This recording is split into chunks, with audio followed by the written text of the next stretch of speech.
અને હું જ્યારથી ધારાસભ્ય બન્યો ત્યારથી શિક્ષણ પ્રત્યેની મારી રુચિ રહી છે.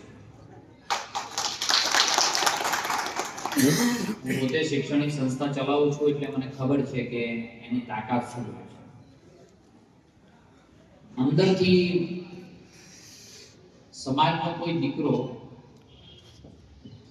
કોઈ પણ ગવર્મેન્ટમાં ઓફિસમાં જાય અથવા અહીંથી ભણીને કોઈ ધંધો કરે તો સૌથી વધુ આનંદ કોને થાય છે?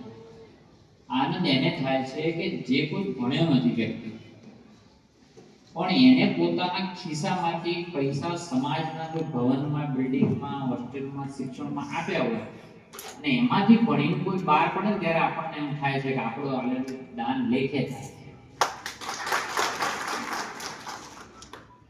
અને આ ભવનો સમાજના એના લીધે જ ટકે છે. અમે વચ્ચે ગ્રીષ્યો વાંચતા હતા કે દાન કોણ આપે છે? દાન આપવા વાળો પાછું કન્ટિન્યુ દર વર્ષે આપે છે, પણ એ જ આપે છે કે જે ભણ્યો નથી. બહુ ભણી જાય ને એના પાછી પૈસા લેવા તો કાઢવું પડે. હવે તમને અનુભવનું અહીં મને ખબર નહીં, અમારા છે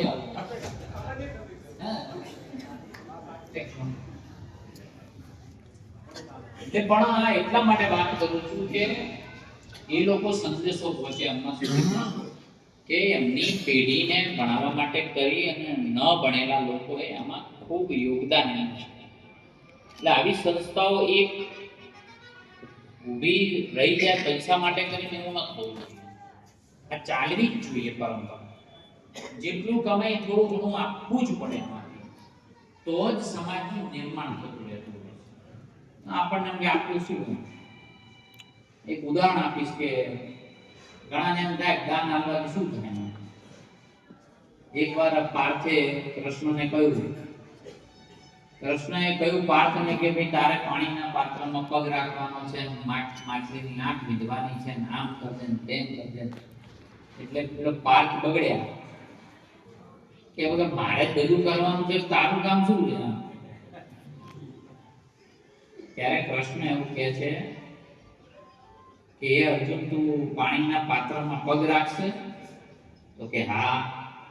પાણી હલશે? તો કે હા. તો કે સ્થિર રાખવાનું કામ મારું છે.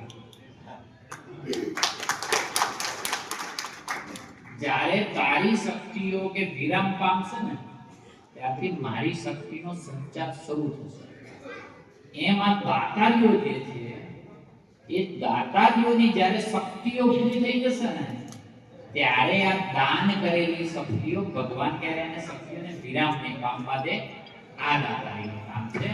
આવું આપણે સૌ આપણે આવી સંસ્થાઓને વેગ આપીએ, દરેક રીતે વેગ આપીએ. અમે ધારાસભ્ય બન્યા છીએ તો અમે શું કરી શકીએ? તો કે ભાઈ મારી ગ્રાન્ટ છે, હું સમાજનો ભવન બનતો હોઉં તો મારે આપવું જોઈએ, બરાબર કે? તો હું આપવું જ જોઈએ, મારે આમાં કઈ નવાઈ જ નથી. સારી વાતમાં આગળ આવવું જોઈએ અને દરેક લોકો આવવું જોઈએ. અને શિક્ષણ રૂપી અત્યારે સમાજમાં બે ત્રણ દૂષણ ચાલે છે, એને રોકવા માટે પણ સમાજની સંસ્થાઓ આગળ આવે બહુ જરૂરી છે. તો કઈ બાબતના દૂષણ છે? સમાજ જમાનો બદલાઈ ગયો છે, અલગ અલગ પ્રકારના દૂષણ સમાજમાં આવે. સંપત્તિ આવે એટલે સંપ જતો રહે, બરાબર કે? તો એ કામ કોને કરવાનું? તો આપણે જાતે કરવાનું. જેમ જેમ સંપત્તિ આવે એમ માણસોના પરિવાર વિખોટા પડતા જાય.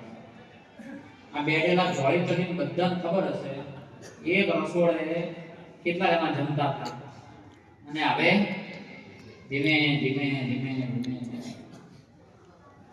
અને આપણે તો જો સારું છે પણ મોટા શહેરોમાં એવું થાય છે કે હગાઈ કરે ને પેલા પૂછી લે અલગ રહેવાનું.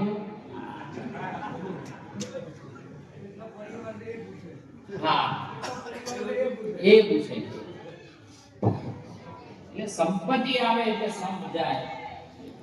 આ સમાજનું એક જાતનું દૂષણ છે, એને કેમ કરવું એ તમારે વિચારવાનું. એવી જ રીતે સંપત્તિ આવે એટલે વ્યસન આવે. એના માટે આપણે શું કરી શકીએ? વ્યસન મુક્ત પરિવારો કેમ બને?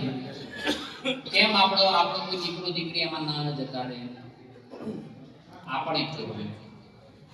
અને સંપત્તિ આવે, સરપંચ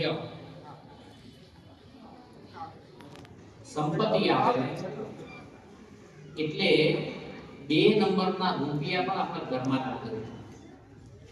અને 2 નંબરના રૂપિયા ઘરમાં દાખલ થાય એટલે બીમારીઓ ચાલુ થઈ જાય. એટલે આપણે હવે જાતે વિચારવાનું છે કે આપણો 2 નંબરનો રૂપિયો અથવા ખોટો રૂપિયો આપણા ઘરમાં ન આવી જાય એની પણ ચિંતા કરવી. બાકી તો વિકાસ ને આમ તે વિચાર્યું.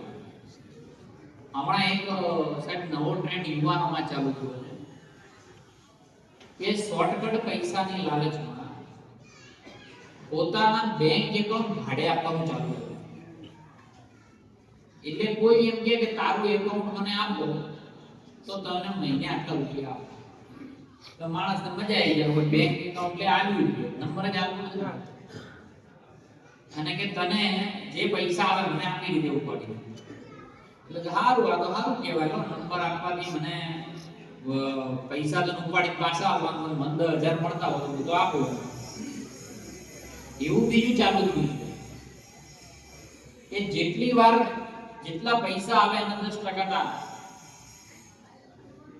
એટલે લાખ રૂપિયા આવે તો કે 10,000 તાર, બાકી પડનાર દેવા. આ એક ટ્રેન્ડ ચાલુ છે. આમાં આપણા કોઈ દીકરા દીકરીઓ ના હોય જોઈ લેજો, કારણ કે બધા રૂપિયા સાયબર ફ્રોડ દ્વારા થયેલા હોય છે.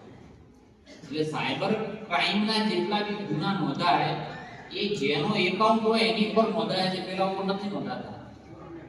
બરાબર કે નહીં? એટલે હમણાંથી એક આવો વેગ ચાલુ થયો છે, એમાં આપણા દીકરા દીકરીઓ ન હોય એ બહુ જરૂરી છે. એટલે સમાજના જેટલા પણ દૂષણો છે એ સામાજિક રીતે દરેક જણ જોવે. એ આપણા યુવાનો આપણી ટીમ બનાવી હોય તો પણ બનાવી શકાય.